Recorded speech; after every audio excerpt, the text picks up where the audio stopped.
mau menjejali dogma, doktrin ya yang sudah lapuk dan tidak berguna. Oke, lanjut. Jadi surga seluas apa? Langit dan bumi. Disediakan bagi siapa? Jadi kalau surga itu seluas langit dan bumi, di mana neraka? Itu kan pertanyaannya. Kalau orang cerdas masih begitu, pasti nangkep. Makanya Al-Quran itu ada layer-layernya. Orang awam membaca ini ya biasa aja. Tapi orang cerdas, dia lihat kecerdasan di balik ini. Pertanyaan saya, kalau surga itu seluas langit dan bumi, di mana neraka? Gak ada. Bagi siapa? Bagi orang yang bertakwa. Jadi orang yang bertakwa itu tidak pernah merasakan neraka. Surga terus. Apapun yang terjadi, diterima tanpa syarat. Apapun yang terjadi, percaya pada kebijaksanaan Allah. Apapun yang terjadi, disukai, tidak disukai, tidak mau menilai Allah. Terima tanpa syarat. Yakin, ketika kita meminta binatang kecil mungil, mungkin Allah kasih dulu ulat berbulu. Tapi suatu saat akan jadi kupu-kupu. Ketika kita minta bunga yang indah, mungkin Allah kasih dulu pohon yang berduri. Lihat bunga mawar. Berduri bukan? Tetapi akhirnya dia mengeluarkan bunga yang indah. Orang yang percaya pada kecerdasan Tuhan, dia terima, dia terima, dia terima. Karena apa? Penerimaan itulah sebetulnya surga. Coba Bapak Ibu. Apakah yang membuat Bapak Ibu menderita masalah atau penolakan terhadap masalah? Nih, Bapak Ibu, ringan. Pegang. Ringan kan?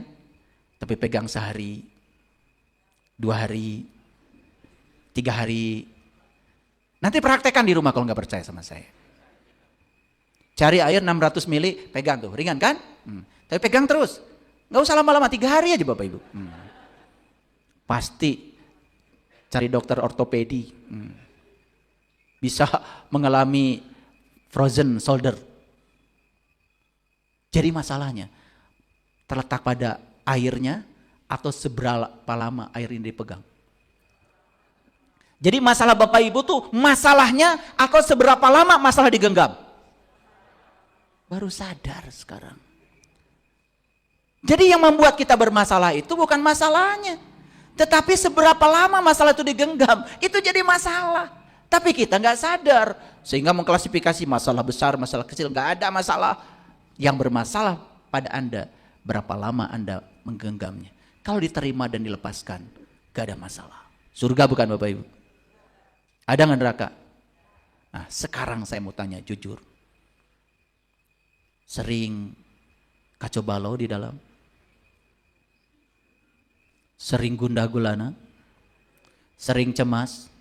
Sering khawatir? Takut kekurangan? Cemburu? Benci? Dendam, iri hati, itu neraka. Sesederhana itu pelajaran agama. Jadi sekarang saya tanya, kata Quran, surga itu seluas langit dan bumi. Bagi siapa? Jadi orang yang bertakwa tidak mengenal neraka. Tidak mengenal kebencian, tidak mengenal tidak suka, tidak mengenal iri hati, tidak mengenal semua yang negatif, gak ada lagi. Yang ada di sini adalah positif, kekuatan positif. Itulah surga. Makanya surga itu seluas langit dan bumi. Clear Bapak Ibu? Nih saya kasih tahu, surga dan neraka tidak mungkin bersama. Pilihan cuma 2. Ketika tinggal di surga berarti keluar dari neraka. Ketika tinggal di neraka keluar dari surga. Yes? Mau tinggal di mana? Itu. Jadi Bapak Ibu orang bertakwa bukan? Jawab dong. Orang bertakwa bukan? Apa cirinya? Karena surganya sudah seluas langit dan bumi. Gak ada lagi neraka. Baru orang bertakwa. Yuk sekarang. Yang belum juga bertekad aja dari sekarang. Pulang dari sini. Saya sudah menangkap super cerdasnya Al-Quran. Bayangkan Bapak Ibu. Bapak Ibu tuh selama ini ya. Dibohong-bohongi. Bulan Ramadan, surga dibuka. neraka tutup. Setahun berapa bulan? 12 bulan. Jadi kalau bulan Ramadan surga buka, berarti surga bukanya dalam setahun berapa bulan? Sebulan. Berarti neraka bukanya berapa bulan? Nah gitu. Baru sadar sekarang. Baru sadar? Ya kamaran awak.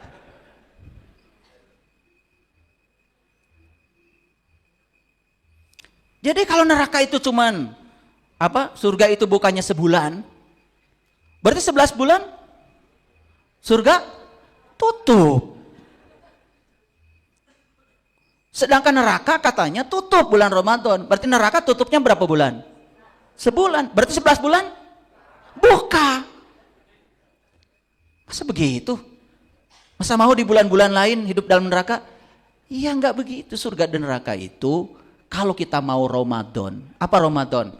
Ro-nya rahmatullah, mim-nya ma'rifatullah, do-nya duyufullah, alifnya aman min azabillah, nun-nya nurullah.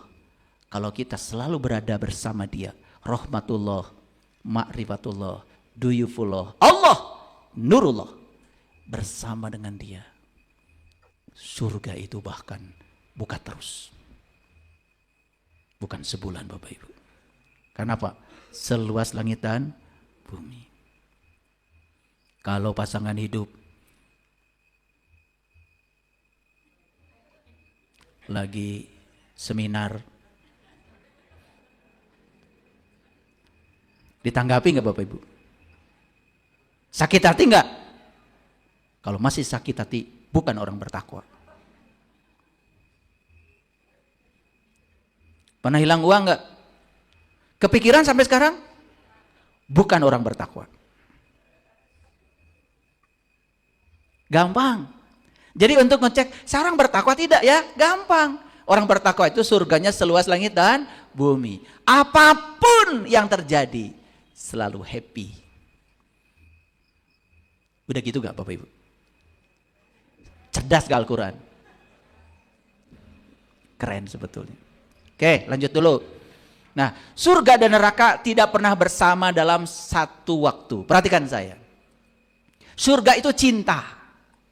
Berarti neraka ketiadaan cinta. Cinta dan ketiadaan cinta gak pernah bersama.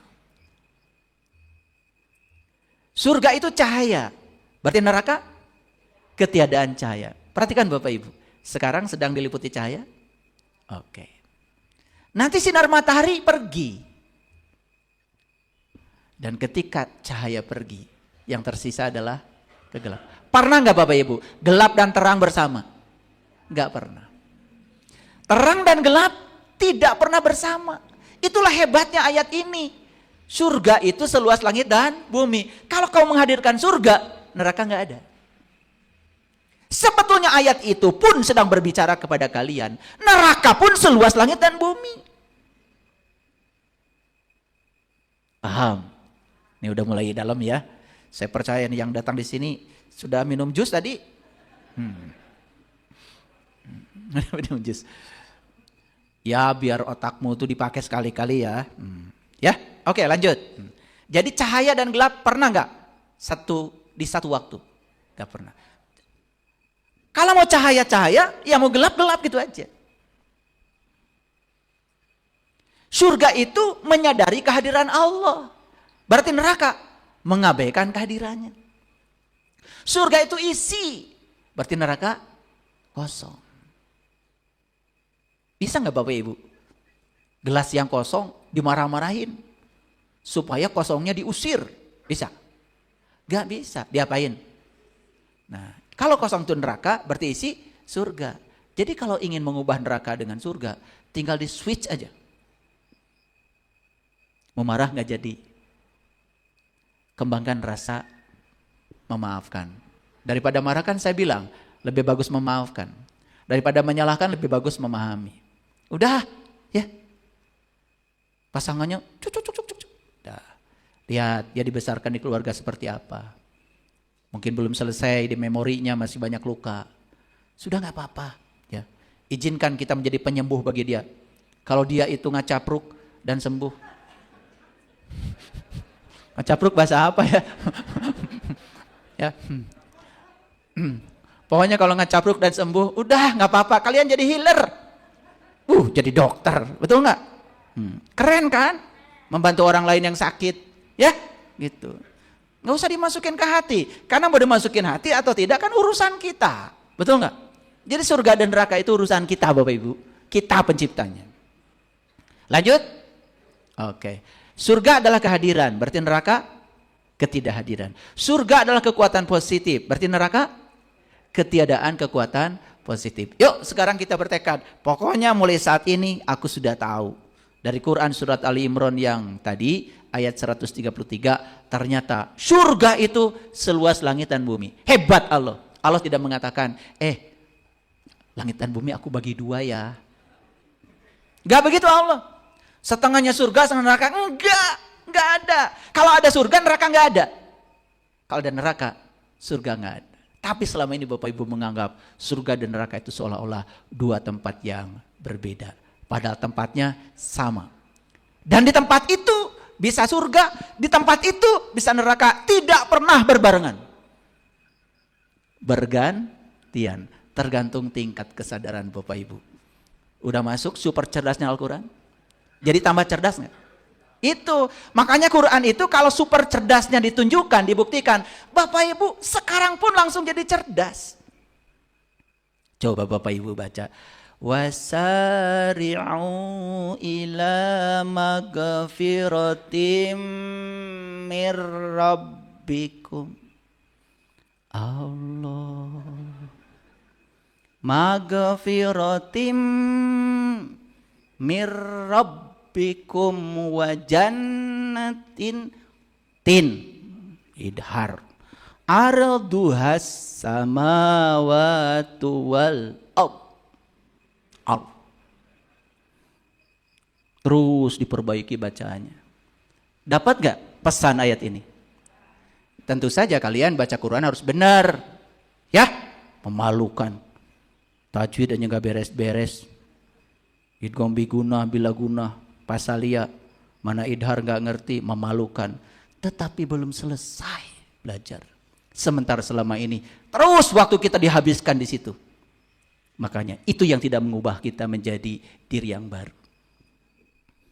Wasari'u ila magfiratin mir rabbikum wa jannatin 'arduhas samawati wal ardh wa'iddat lil muttaqin. Op. Ngerti sampai sini? Jadi ikut cerdas nggak? Sudah terasa nggak super cerdasnya Al-Quran? Keren banget. Nah sekarang dijelaskan oleh Allah. Jadi surga itu seluas langit dan bumi. Bagi orang yang bertakwa. Jadi Bapak Ibu gampang.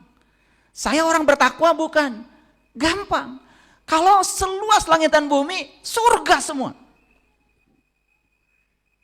Dimarahin orang, surga. Dihina orang, surga. Disanjung orang, surga. Hilang uang, surga. Dapat uang, surga. Tidak ada penilaian buruk terhadap apapun yang terjadi.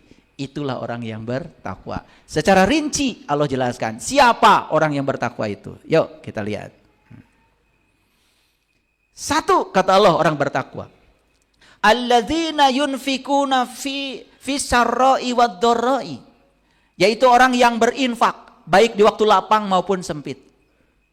Nih. Kira-kira nanti Bapak Ibu bisa masuk gak sini? Lapang tambah pelit. Sempit cari alasan untuk tidak berbagi. Bukan orang bertakwa. Orang bertakwa itu dia memberi, dia berbagi. Dia peduli pada orang lain baik di waktu lapang maupun di waktu sempit. Saya kasih tahu Bapak Ibu, bahkan pemberian yang luar biasa itu justru terjadi saat kita butuh. Ada orang lain yang lebih membutuhkan, kita berikan pada orang lain. Nilai setiap orang itu di situ kelihatan. Kalau orang memberi besar karena dia penghasilnya besar, itu biasa Bapak Ibu. Orang punya duit 1 miliar menyumbang untuk masjid 100 juta, biasa. Tapi orang yang punya duit 100.000, dia nyumbang 90.000. Luar biasa. Jadi Allah tidak akan pernah melihat berapa jumlah yang kamu keluarkan. Tapi berapa nilai. Bukan jumlah, bukan kuantitinya. Ini. Berat nggak Bapak Ibu jadi orang bertakwa? Berat apa ringan? Berat apa ringan? Takut menjawab.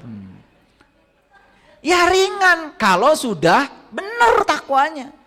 Makanya di Quran sudah saya jelaskan sebelumnya. Orang-orang yang khusyuk, masih ingat ya? Kan Allah bilang, ya, wasta'inu bisobri wassalah wa innaha lakabiratun illa alal khasiin. Minta tolonglah kepada Allah dengan sabar dan sholat. Sungguh yang demikian itu berat bagi orang yang khusyuk. Siapa orang yang khusyuk? Yaitu orang yang percaya. Alladzina yadunnuna annahum mulaqu rabbihim wa annahum ilaihi raji'un. Orang yang khusyuk adalah orang yang percaya kalau dia akan berjumpa dengan Tuhannya dan dia kembali kepada Tuhannya. Kapan? Sekarang. Percaya dan kembali, berarti dia sudah tobat. Maka bagi orang yang sudah kembali pada Tuhan, tidak ada yang berat. Jadi kalau masih merasa berat karena belum kembali. Maka lihat kembali ayat yang tadi, ya, bersegeralah pada ampunan dan surga seluas langit dan bumi. Maka strukturnya harus jelas. Sebelum kita bisa merasakan surga seluas langit dan bumi, di sini saat ini sekarang, berarti harus taubat dulu, kembali dulu. Kalau belum kembali, Bapak Ibu, berat. Boro-boro keur aya ge pelitna luar biasa. Betul enggak? Sedangkan di sini ya, allazina yunfikuna fisarra'i wad-dharra'i. Dia itu berinfak di waktu lapang maupun di waktu sempit. Sekali lagi Bapak Ibu, tidak ada pemberian buat orang lain, karena sebuah pemberian buat diri sendiri. Catat yang pertama udah. Yang kedua, ya. Wal kadiminal ghaib. Orang bertakwa itu yang kedua, orang yang mengendalikan amarahnya. Dia bisa mengendalikan emosinya. Udah saya ajarkan ya. Emosi itu reaksi. Reaksi tubuh terhadap pikiran dan perasaan. Lihat saya sekali lagi. Kenapa kita bereaksi negatif? Karena yang terjadi di sekitar kita diberi makna oleh kita negatif. Kita kan bereaksi positif kalau diberi makna positif. Jadi Bapak Ibu sekali lagi ya, reaksi kita terhadap sesuatu di luar diri kita bergantung pada pemaknaan kita terhadap peristiwa itu. Sok kalau pengen surga, maknai setiap peristiwa dengan makna yang positif. Reaksimu pasti positif. Dihina orang karena memberi makna yang positif, gak apa-apa. Itu kan pendapat dia tentang saya. Kan yang paling tahu saya kan saya sendiri. Kan dia kan gak tahu saya. Ngapain saya sakit hati dengan kata-kata dia? Loh, yang dikatakan dia bukan kebenaran kok. Yang tahu kebenaran itu saya sendiri. Bisa gak Bapak Ibu begitu? Bisa. Karena penilaian terhadap hinaan positif, makanya reaksinya positif. Surga apa neraka? Surga. Jadi yang pertama, berinfak di saat lapang dan sempit. Lakukan, jangan jadi pengetahuan. Pulang dari sini lakukan. Duh, ya, di dompet cuma ada 50.000. Tapi ada orang yang lebih butuh. Udah gak apa-apa, ya. Saya kasih 40.000. Tapi ketika memberi, jangan transaksional. Percaya, harus percaya. Kalau ragu-ragu jangan. Bangkrut. Kok udah ngasih, tapi gak datang-datang nih, 700 kali lipat. Karena saat ngasihnya tidak merasa berkelimpahan. Saat ngasihnya merasa kekurangan, like attracts like. Yang datang ya kekurangan. Makanya mau ngasih itu harus dirasa berkelimpahan. Gimana berkelimpahan? Lihat saya semuanya. 50.000 dikeluarkan 40.000. Gimana kok bisa merasa berkelimpahan? Ya Allah. Kan kita bersama Allah yang Maha Kaya. Hasbi Allah, hasbi Allah. Percaya sama saya. Dan saya sudah melakukannya itu. Dan saya sudah berkali-kali setiap saat melakukan itu. Luar biasa Bapak Ibu. Jadi super cerdasnya Al-Quran itu keren sekali. Lanjut. Udah dicatat? Orang bertakwa cirinya apa?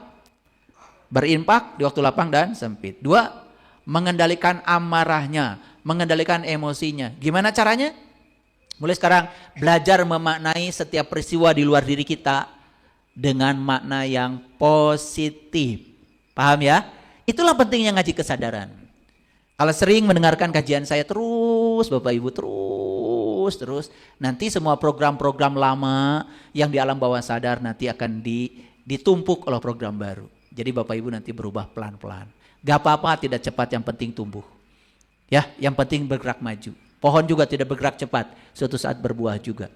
Yang penting jangan mundur ke belakang, terus tumbuh. Itu aja pesan saya. Ya, saya juga mengalami situasi yang sulit ketika belum sungguh-sungguh belajarnya, ya. Tetapi kalau sudah ngikutin pedomannya Al-Quran dengan benar, Bapak Ibu, keren. Semua yang Allah katakan itu benar adanya. Shadaqallahul Adzim, maha benar Allah yang maha agung. Jadi Shadaqallahul Adzim itu begitu. Kapan kalian baca Shadaqallahul Adzim? Kalau sudah selesai baca Quran. Sekarang baca Shadaqallahul Adzim. Apapun yang terjadi, di baliknya ada Dia yang Maha Agung. Percaya pada kebijaksanaannya. Shadaqallahul Adzim, Shadaqallahul Adzim, Shadaqallahul Adzim. Gitu Shadaqallah. Udah salah baca Shadaqallah. Setiap baca Quran Shadaqallah, ngerti juga enggak. Ya kalian mau bilang Maha benar Allah dengan yang Maha Agung, gimana ceritanya? Ngerti juga enggak? Kan kalian baca Arabnya. Ngerti enggak? Tiba-tiba bilang Shadaqallahul Adzim, maha benar Allah yang maha agung. Ada lagi yang bilang maha benar Allah dengan segala firman-Nya. Dari mana itu? Kan Shadaqallahul Adzim, maha benar Allah yang maha agung. Harusnya Shadaqallah itu yang melihat ayat-ayat Allah, melihat pohon, melihat angin, melihat matahari. Shadaqallah, Shadaqallah, Shadaqallah, Shadaqta, Shadaqta, Shadaqta. Anda benar ya Allah, Anda benar ya Allah. Karena Anda maha agung. Gitu. Paham sampai sini? Oke. Yang ketiga, ya, wal afina anin nas, memaafkan manusia. Yuk Bapak Ibu, memaafkan buat siapa? Buat kalian, buat dirimu, bukan buat orang lain. Memaafkan itu bukan membuka jalan buat orang lain. Memaafkan itu kamu sedang membuka jalan buat kamu sendiri. Tidak ada buat orang lain. Makanya saya sering mengatakan, memaafkan itu egois. Karena yang diuntungkan yang memaafkan, bukan yang dimaafkan. Kalian itu. Sekarang saya akan maafkan, tapi syaratnya sabrek A B C D E F G H I J K L M N Z. Allah aja Maha Pengampun. Katanya Allah bersamamu. Gimana sih? Gak ngerti saya. Dan Allah menyukai orang-orang yang berbuat kebajikan. Tahu kebajikan? Tahu apa tidak? Kalau enggak saya kasih tahu. Yuk, kebajikan catat. 1, berimpak ketika lapang dan sempit. Ini di sini jawabannya. Kalian itu gimana sih? Kan jawabannya di sini kan tadi. 1, berinfak ketika lapang dan sempit. 2, mengendalikan emosi, mengendalikan amarah. 3, memaafkan manusia. Siapapun itu, apapun yang dia lakukan, maafkan. Itulah kebajikan. Allah menyukai orang yang berbuat kebajikan. Saya tanya, tahu nggak kebajikan? Lain lagi di otaknya. Kebajikannya 3 itu. Paham sampai sini? Harus keras saya bicara. Apa kebajikan? Mikir lagi. Dari tadi saya bicarakan kan? Betul nggak? Nah, jadi udah tahu kebajikan sekarang. Mau melakukan kebajikan? Berinfak di saat lapang dan sempit. 2, mengendalikan amarah. 3, memaafkan. Coba hubungkan dengan ayat yang tadi. Udah terasa nggak surganya? Bapak Ibu. Makanya jadi benar ayat yang tadi. Allah, kata Allah, bersegeralah kamu pada ampunan Allah, yaitu surga yang luasnya seluas langit dan bumi bagi orang yang bertakwa. Siapa orang yang bertakwa? 1, 2, 3. Atau orang bertakwa itu orang yang melakukan kebajikan. Lakukan Bapak Ibu. Yang 3 aja dulu. Belajar memberi di saat lapang dan sempit. Rasakan nikmatnya. Praktek. 2, belajar untuk mengendalikan amarah. Mau marah? Nggak jadi. Belajar untuk memahami, tidak menyalahkan. Belajar memaknai setiap peristiwa di belakangnya ada kebijaksanaan ilahi. Keren. Yang ketiga, ya, siapapun manusianya, sudah maafkan. Karena memaafkan menguntungkan diriku yang memaafkan, bukan menguntungkan siapa-siapa. Keren gak Bapak Ibu? Surga bukan itu? Nyata gak sekarang? Aduh, surga nanti masih tender. Udah jelas di Quran. Surga itu pada saat kau masih bernafas kok. Ya, lanjut. Nah, siapa lagi orang bertakwa? Lanjut. Kalau tadi baru kebajikan. Kebajikan ada 3 ya. Nah, orang bertakwa belum selesai. Baru 3 cirinya. Yang 3 dirangkum jadi kebajikan. Cerdas Quran? Kerasa gak cerdasnya? Pernah ngaji kayak gini?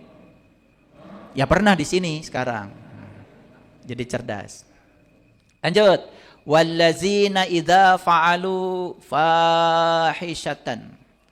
Dan orang-orang yang apabila mengerjakan perbuatan keji, audolamu, dan menganiaya diri sendiri.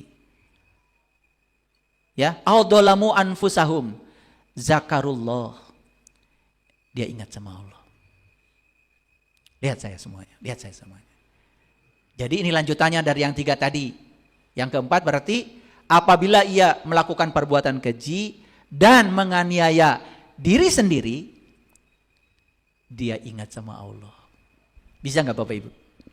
Bisa nggak yang berikutnya ini dilakukan? Bisa. Kalau sudah tahu dan kenal kepada Allah. Yang belum tahu dan kenal kepada Allah itu nggak akan bisa melakukan ini. Kan tadi udah saya tanya, ingat dulu, ketemu dulu. Udah ketemu belum?